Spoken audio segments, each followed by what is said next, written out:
Student किसी बच्चे के सामने अगर कोई दो दवाइयाँ रख दी जाएं, जरूरी है जो उसको लेना है, एक कड़वी दवाई है और एक मीठी दवाई है।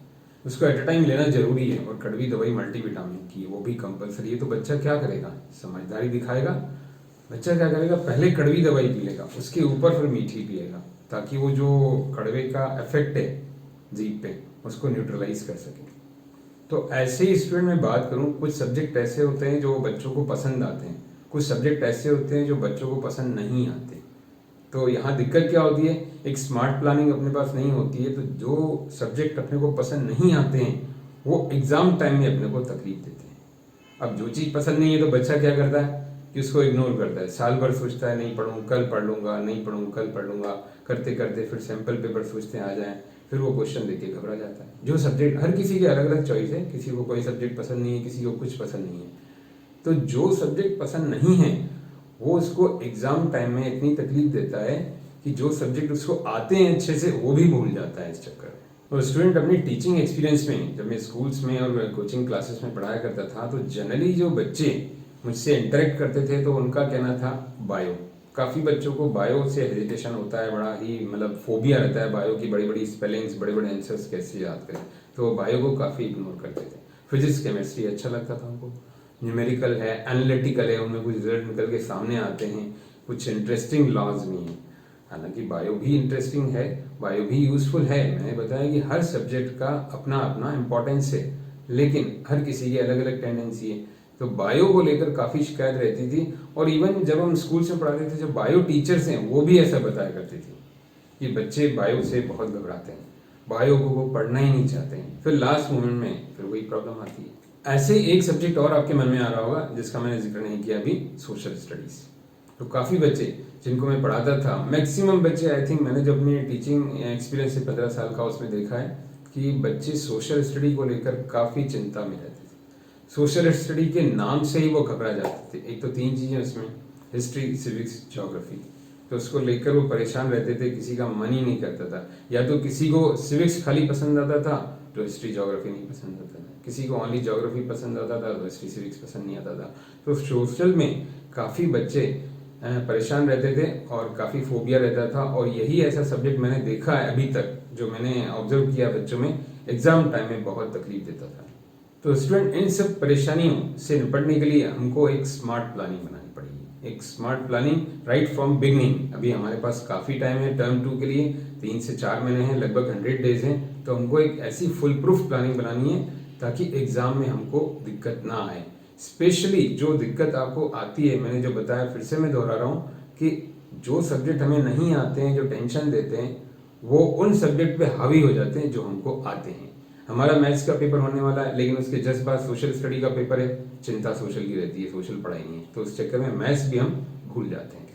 तो स्टूडेंट, यहाँ मैं कॉमन लेक्चर आपको नहीं दूंगा कि सुबह 4 बजे उठो या तो रात को 2 बजे तक पढ़ो, ये करो, क्योंकि ये सब बातें करने से कोई फायदा नहीं है। जो आपका मैं टाइम टेबल सेट कर दूं कि सुबह 4 बजे हिस्ट्री पढ़ो, 5 बजे आप फिजिक्स पढ़ो, रात को 2 बजे तक आप मैथ्स पढ़ो, ये सब बातें करने का कोई फायदा नहीं है। क्यों नहीं है? क्योंकि हर बच्चे का बॉडी क्लॉक अलग अलग होता है, हर किसी का बॉडी रिस्पॉन्स अलग अलग होता है। जो भी रूटीन है, रूटीन तो सबका है कि 24 घंटे सबके पास है, लेकिन उस रूटीन को, उन 24 घंटों को अपनी बॉडी अलग अलग तरीके से रिस्पॉन्ड करती है। मेरा अलग रूटीन है, किसी और का अलग रूटीन है। तो यहाँ मैं कॉमन प्लानिंग की बात करेंगे कि कॉमन प्लानिंग देखिए क्या है वो, कि आप सबसे पहले जो अपनी बिगनिंग ऑफ द टर्म 2 है, अभी मेरा वीडियो खत्म होते ही उस सब्जेक्ट को पकड़ें जो आपको पसंद नहीं है, उसकी शुरुआत आज से ही कर लें। सबसे पहले देखिए, कड़वी दवाई, जो मैंने बोला था, कड़वी दवाई को आप पहले लेना शुरू कर दीजिए। फॉर एग्जाम्पल, हम एक एग्जाम्पल सोशल स्टडी का ले लेते हैं। जैसे ही आपका दिन शुरू होता है, जैसे ही जब भी आप फ्री होते हैं स्कूल से, या सुबह अगर आप जल्दी उठते हो 4 बजे 5 बजे, तो पहला 1 घंटा स्टडी के लिए अगर आप बैठते हैं तो पहला 1 घंटा आप सोशल स्टडी को दीजिए। मतलब यहाँ मैं सोशल स्टडी का एक एग्जाम्पल ले रहा हूँ, हो सकता है किसी किसी बच्चे को सोशल स्टडी पसंद है। हाँ, मैं आपको यहाँ एक बात बता दूं, कई ऐसे बच्चे मेरी लाइफ में आए जिनको सोशल बहुत पसंद था। अभी वो बच्चे बड़े हो गए हैं और आईएएस की प्रिपरेशन, यूपीएससी की प्रिपरेशन दिल्ली में जाकर ट्रेनिंग ले रहे हैं। तो यहाँ मैं किसी एक सब्जेक्ट को क्रिटिसाइज नहीं करूंगा, यहाँ एक एग्जाम्पल लेके अपन चल रहे हैं कि फॉर एग्जाम्पल सोशल स्टडी आपको पसंद नहीं है, तो और आप उठ रहे हैं सुबह 5 बजे, तो फ्रेश होके पहला घंटा आप स्टूडेंट मेरी बात मानिए सोशल स्टडी को दे दीजिए। अगर आपको बायो पसंद नहीं है तो बायो को पहला घंटा दे दीजिए। बिगनिंग ऑफ द डे कड़वी दवाई आपने पहले ले ली। अब वो किस तरह से दे सकते हैं, जैसे हिस्ट्री, सिविक्स, ज्योग्राफी तीनों की एनसीईआरटी के आप सिर्फ 4 से 5 पेजेस रीड कर लें। और रीड कैसे कर लें, पेंसिल लेके उसमें इंपॉर्टेंट पॉइंट्स को खाली आप अंडरलाइन कर लें। बस रीड करके अंडरलाइन कैसे करना है, फॉर एग्जांपल मैं आपको बताऊं, हिस्ट्री में आई थिंक डेट्स, इवेंट्स बहुत इंपॉर्टेंट होते हैं, उनको आप अंडरलाइन कर लें। सिविक्स में लॉज जो इम्प्लीमेंट हुए, ज्योग्राफी में जो मैप्स के लिए इंपॉर्टेंट पॉइंट आते हैं उनको अंडरलाइन कर लें। बस इतना आपको करना है और वो धीरे धीरे 4 पेज 5 पेज आप डेली पढ़ें, but beginning of the day. तो देखिए स्टूडेंट, ये हम धीरे धीरे जब शुरुआत करेंगे तो जब आपके एग्जाम आने वाले होंगे आपको पता ही नहीं चलेगा। आप नहीं चाहते हुए भी अपना सोशल स्टडी या जो नापसंद सब्जेक्ट है वो पूरा कर लेंगे, और जब एग्जाम आएगा तो आपको कुछ तो कॉन्फिडेंस रहेगा, ये पढ़ा हुआ है। फिर सैंपल पेपर के क्वेश्चंस देख के आप पैटर्न जान जाएंगे और वैसे क्वेश्चंस कर लेंगे, और इन बिटवीन जो स्कूल टीचर से आपको इंपॉर्टेंट बताएंगे उनको आप कर लेंगे। तो क्या होगा, आप एकदम पहली बार उन क्वेश्चंस को फेस नहीं करेंगे, आपका थोड़ा पढ़ा हुआ होगा तो आपका वो कनेक्ट हो जाएगा और आपको कोई दिक्कत एग्जाम में नहीं जाएगी।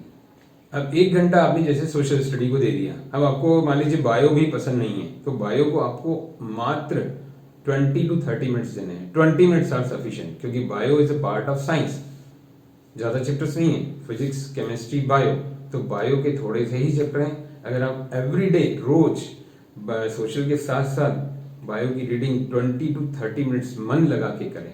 अब यहाँ जो हम बात करते हैं मन लगा के, तो स्टूडेंट आप लोग उस पर ध्यान नहीं देते। मन लगा के क्या होता है कि फॉर एग्जांपल आप 25 मिनट्स आपने बायो के फिक्स किए, आपको लगता है 25 मिनट्स तो बहुत कम है, बट 25 मिनट्स अगर आप मन लगा के, मतलब आप पानी पीने भी नहीं उठे, पानी वानी पी के और ढंग से बैठे, आप सीट से उठे ही नहीं और रूम बंद करके 25 मिनट्स फोकस करें तो आपकी काफ़ी पढ़ाई हो जाएगी बायो की। तो 25 मिनट्स रोज भी आप करें तो आपका एनसीईआरटी अटेम्प्ट आराम से हो जाएगा। बाद में आपको टीचर्स इंपॉर्टेंट क्वेश्चन देंगे और सैंपल पेपर्स आप देखेंगे। अब हम हिंदी इंग्लिश की बात करें तो काफ़ी बच्चे कॉन्फिडेंट रहते हैं, काफ़ी बच्चे ओवर कॉन्फिडेंट भी रहते हैं। जब रिपोर्ट कार्ड आता है, रिजल्ट आता है, स्पेशली 10th का, जो मैंने देखा है बच्चे कि 10th के बच्चे जब रिजल्ट लाते थे उनके परसेंटेज बहुत अच्छे होते थे, 83% टोटल आए। क्यों आए, देखा मैथ साइंस सब में 95 99, बट हिंदी इंग्लिश में थोड़े कम हुए। तो यहाँ हिंदी में ओवर कॉन्फिडेंट नहीं होना है। आपको क्या करना है, उसको इंपॉर्टेंस देना है। यहाँ हम क्या करते हैं, हिंदी इंग्लिश सबको आती है, इंग्लिश मीडियम के बच्चे हैं आप लोग, और हिंदी मीडियम के जो बच्चे हैं वो भी इंग्लिश तो इतनी पढ़ लेते हैं अच्छे से, और हिंदी आपको तो पता ही है, हिंदी आराम से हो जाएगा। तो हम लोग ओवर कॉन्फिडेंट हो जाते हैं। तो हिंदी इंग्लिश को इंपॉर्टेंस देना है, यहाँ आपको इग्नोर नहीं करना है। हम लोग क्या करते हैं, इग्नोर कर देते हैं कि ये तो हो जाएगा एग्जाम टाइम में, 15 दिन पहले कुछ ना कुछ पढ़ लेंगे। ऐसा नहीं करिए। हिंदी इंग्लिश को आप क्या करिए, जैसे मैंने आपको सोशल और बायो वगैरह बताया, तो हिंदी को पहले अल्टरनेट डे पढ़ें।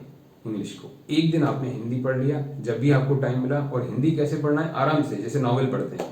जब आप मूड फ्रेश करना हो, बैठ गए 15-20 मिनट हिंदी पढ़ ली, फिर उसके अगले दिन आपने थोड़ा मूड फ्रेश किया, इंग्लिश पढ़ ली।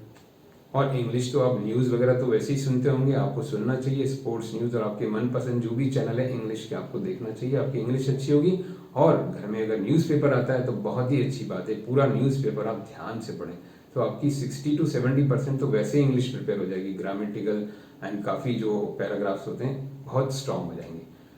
तो हिंदी और इंग्लिश को अल्टरनेट पढ़िए। एक दिन आपने हिंदी उठा लिया लाइट मूड में, आराम से नॉवल की तरह जैसे पढ़ते हैं, और एक दिन आपने इंग्लिश उठा लिया और ऐसे ही रीडिंग कर ली। अब यहाँ स्टूडेंट हम बात करते हैं अपने मनपसंद सब्जेक्ट्स की। जैसे मैथमेटिक्स है, काफ़ी बच्चों को पसंद है, इंटरेस्टिंग लगता है, मज़ा आता है, चैलेंजिंग क्वेश्चन करने में और उसके रिजल्ट निकालने में बहुत ही मज़ा आता है। और कई लोगों को फिजिक्स पसंद है, उसके इंटरेस्टिंग लॉस। कई लोगों को केमिस्ट्री भी पसंद है कि वो इसमें रिएक्शंस करने से क्या होता है, हम रिएक्शंस को बैलेंस करके देखें। तो देखिए, जो सब्जेक्ट्स आपको पसंद आते हैं उसके बारे में तो चिंता करने की ज़रूरत ही नहीं है, क्योंकि जो पसंद आती है चीज़ तो आप वैसे ही इसकी तरफ बढ़ेंगे। मीठी दवाई हमें पसंद आती है तो हमें इंतजार रहेगा कि कब दवाई खाने का ये टाइम आएगा, तो कड़वी जल्दी खा के मीठी खाएं। तो यहाँ आपको चिंता करने की ज़रूरत ही नहीं है। आप जब भी अपने आप को टोटली फ्री समझे रूटीन से, जब भी, जैसे दिन को स्कूल से आते हैं आपको लगता है अपने पास टाइम है आराम से, तो उसको लेके बैठ जाइए 2 घंटे आराम से, 2 घंटे 1.5 घंटा हो जाएगा आपका। और रात को आपको लगता है मैं कोचिंग क्लास वगैरह जाता हूँ, ट्यूशन जाता हूँ, वहाँ से फ्री होके आता हूँ, अब मैं खाना वाना खा लिया, 9 से 11 मेरे पास टाइम है, तो आप एक रूम बंद करके आराम से बैठ जाइए। जबकि मैं बोलता हूँ कि आपको मैथमेटिक्स या तो सब्जेक्ट फिजिक्स या केमिस्ट्री आपको पसंद आता है, उसमें ज़्यादा टाइम देने की भी जरूरत नहीं है। आप कम टाइम में भी ज़्यादा से ज़्यादा आउटपुट दिखा सकते हैं अपना, क्योंकि वो आपको पसंद है। आप एक की जगह 10 क्वेश्चन करना चाहेंगे।